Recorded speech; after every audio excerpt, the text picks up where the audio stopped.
विपक्ष की तरफ से हमला शुरू हो गया। कौन है यहाँ पे?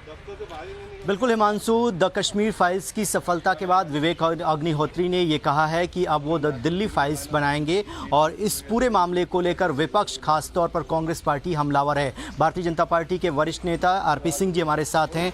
आरपी सिंह जी, विवेक अग्निहोत्री कह रहे हैं कि अब वो दिल्ली फाइल्स बनाएंगे, लेकिन कांग्रेस पार्टी कह रही है कि गुजरात फाइल्स वो क्यों नहीं बना रहे हैं?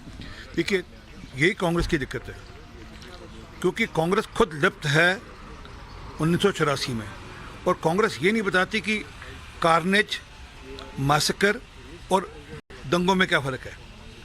आपने कांग्रेस पार्टी ने, सत्तारूढ़ पार्टी ने दिल्ली के अंदर 3000 लोगों की हत्या कराई, एक भी वापस से नहीं मारा गया। गुजरात में आमने सामने दंगे हुए जिसमें कोई 250 से ऊपर हिंदू मरे, कोई 700 के लगभग मुसलमान भी मरे, और पुलिस की गोलियों से मरे। यहाँ तो पुलिस को घर से निकलने नहीं दिया। परंतु अफसोस है कि कांग्रेस सच को बाहर नहीं आने देना चाहती। हम लोगों ने ये लड़ाई 1984 से लड़ते लड़ते आज तक ये लड़ाई लड़ रहे हैं। मैं कोर्ट के अंदर ये लगातार लड़ाई लड़ रहा हूँ। कोर्ट पे हर तारीख पे पेश होते हैं।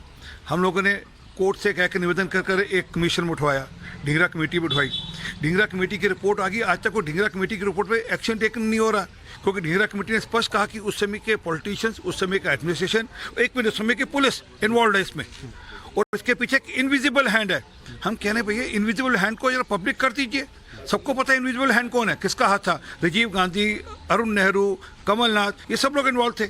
लेकिन आरपी सिंह जी, द विवेक अग्निहोत्री जो हैं, जो फिल्म बनाई उन्होंने कश्मीर फाइल्स, जो कांग्रेस पार्टी के नेता हैं वो कह रहे हैं कि जानबूझकर एक पर्टिकुलर गवर्नमेंट, एक पर्टिकुलर पार्टी को टारगेट करने के लिए वो बीजेपी से प्रेरित होकर इस तरीके की फिल्में बना रहे हैं। ये आरोप लग रहे हैं। असल में क्या कि जब कर्म आगे आते हैं तो इस प्रकार की भाषा इस्तेमाल होती है। ये उनके कर्म है जो अब लोग आगे आ रहे हैं। वो आज तक राजीव गांधी या गांधी परिवार में से किसी ने इस विषय में माफ़ी नहीं मांगी, कोई क्षमा नहीं मांगी।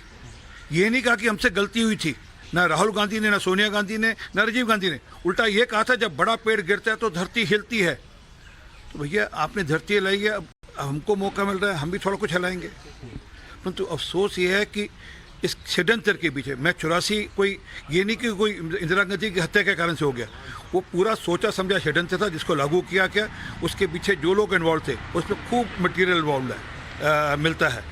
मैं अपेक्षा करूंगा कि विवेक अग्निहोत्री एक इंसाफ करेंगे और ठीक ढंग से वो पूरी जानकारियां देंगे, बताएंगे किस प्रकार से एक सतनामी भाई को 27 बार एक रात में रेप किया गया था। एक आखिरी सवाल आपसे जानना चाहूँगा कि विवेक अग्निहोत्री का कहना है कि मैंने कश्मीर फाइल्स में जो हकीकत थी वो देश की जनता के सामने रखने का प्रयास किया, किस तरीके से जो कश्मीरी पंडित हैं उनका पलायन हुआ। अगर कोई डायरेक्टर जो घटना घटी है उसके हार्ड फैक्ट को फिल्म के माध्यम से जनता के बीच में लाने का प्रयास कर रहा है, जो कि रियल में तथ्यों के आधार पर आधारित है, तो ऑपोजिशन और इस तरीके की पॉलिटिकल पार्टियां इस तरीके के डायरेक्टर को टारगेट कर रही हैं, आपको लगता है ऐसे? नहीं, उनका टारगेट करने का कारण है क्योंकि एक्सपोज हो रहे हैं। जो चीज़ इतने सालों से दबा कर रखी वो एक्सपोज हो रहे हैं। जो चीज़ सुप्रीम कोर्ट भी नहीं कह पा रहा वो विवेक अग्निहोत्री अगर कह देंगे और बता देंगे तो एक्सपोज हो रहे हैं। हम तो अपेक्षा करते हैं कि विवेक अग्निहोत्री एक ठीक इंसाफ करेंगे। जो देश में आज पूरे भारत के अंदर कहीं विडो कॉलोनी नहीं है, विधवा कॉलोनी नहीं है, सिर्फ सिखों के नाम से तिलक विहार में विधवा कॉलोनी है।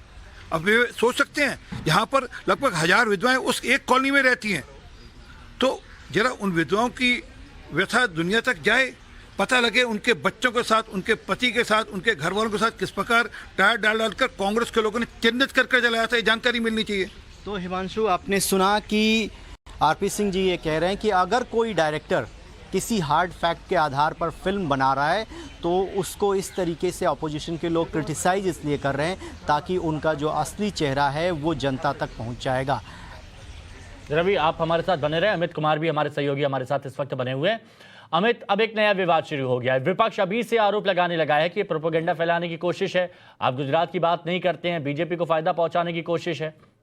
देखिए मंचू, मुझे लगता है कि बड़ी अजीब सी बात है कि इसमें सिर्फ उन्होंने ये कहा कि द कश्मीर फाइल्स के बाद अब अगली जो फिल्म होगी वो दिल्ली फाइल्स होगी, लेकिन उसमें विषय क्या होगा उन्होंने कहीं नहीं लिखा, कहीं जिक्र नहीं किया कि वो जो दंगे थे, सिख दंगे थे, उनकी चर्चा करेंगे उसमें फिल्म में होगा, या फिर जो दिल्ली दंगे हुए थे उसके बारे में बात करेंगे जो कुछ दिन पहले 2 साल पहले हुआ था। लेकिन सबसे बड़ी बात की अपोजिशन जो है खासकर कांग्रेस ने उसको खुद ही मान लिया है, क्योंकि इसको आप कह सकते हैं कि चोर की दाढ़ी में तिनका वाली बात है, क्योंकि उनको लगता है कि इस तरह के मामले में कहीं ना कहीं वो कटघरे। मैं आपको इस वक्त थोड़ी देर के लिए रोकता हूं। हमारे साथ इस वक्त रवनीत सिंह बिट्टू जी जुड़ चुके हैं कांग्रेस की तरफ से। बिट्टू जी, एक ट्वीट किया गया विवेक रंजन अग्निहोत्री की तरफ से जिसमें उन्होंने कहा कि द कश्मीर फाइल्स के बाद अब वक्त आ गया है एक नई फिल्म बनाने का, द दिल्ली फाइल्स। लेकिन कांग्रेस की तरफ से रिएक्शंस भी आ रहे हैं और वो ये कह रही है कि बाकी कुछ नहीं दिखता है विवेक रंजन अग्निहोत्री को या अनुपम खेर को। आप क्या कहेंगे इस ट्वीट पर? देखो मैं एक पंजाब से हूं और एक सिख हूं जी, और मैंने तो उनसे पहले रिक्वेस्ट की थी कि आप कश्मीर बनाइए, एक पंजाब फाइल्स भी जरूर बनाए, जो यहाँ पे चाहे उसमें हिंदू थे चाहे उसमें सिख थे, जो देश के लिए लड़ रहे थे, उनको किस तरीके से संभालने और उस टाइम किस तरीके से उनको खालिस्तानियों ने यहाँ पे मारा पंजाब में, उनकी गिनती 35,000 से ज्यादा है। तो आज भी वो लोग कहीं सारे देश में कहीं बेचारे रोजी रोटी के लिए चले गए, बाहर चले गए। एक तो वो मैंने रिक्वेस्ट की थी। अब दिल्ली फाइल्स की बात हम कर लें, उसमें ना कांग्रेस ना कोई, हमें देखो अगर पॉलिटिकल बात करनी है तो कोई भी कर सकते हैं बिल्कुल, लेकिन हमें इसमें कोई भी चिंता करने की बात नहीं है। जो हमेशा हमारे मनमोहन सिंह जी प्राइम मिनिस्टर हों, चाहे राहुल गांधी जी हो, चाहे सोनिया गांधी जी हों, उन्होंने पहली बात तो बार बार इस पे खेद प्रकट किया है, ये माना है भाई अगर कोई चूक हुई है तो उन्होंने गलती मानी है। और दूसरी दूसरी बात अगर वो सच्चाई दिखाएंगे, अगर वो इस दिखाएंगे असली बात भाई कौन इन्होंने ये किया था, तो इससे, क्योंकि आज कोर्ट में ये केस चल रहे हैं लगातार, 30 साल हो गए, हर कोर्ट में मेरी ख्याल से दिल्ली के हर कोर्ट में कोई ना कोई केस 84 का चल रहा होगा, तो मेरी ख्याल से जरूर उनको न्याय मिलने में भी मदद होगी इससे। और कांग्रेस पार्टी इससे हमें नुकसान नहीं होने वाला, क्योंकि इसमें कोई भी अगर कहें राहुल गांधी, सोनिया गांधी जी या कोई और इन्वॉल्व था, ये पिक्चर सामने आएगी तो पता लगेगा लोगों को भी इसमें गांधी। रवनीत जी, आपने इतनी साफगोई से ये बात रखी है कि कांग्रेस को, सोनिया गांधी, राहुल गांधी को कोई नुकसान नहीं होने वाला, लेकिन कांग्रेस की तरफ से अभी से ही बहुत सारे रिएक्शन आ रहे हैं, वो समझ से परे हैं।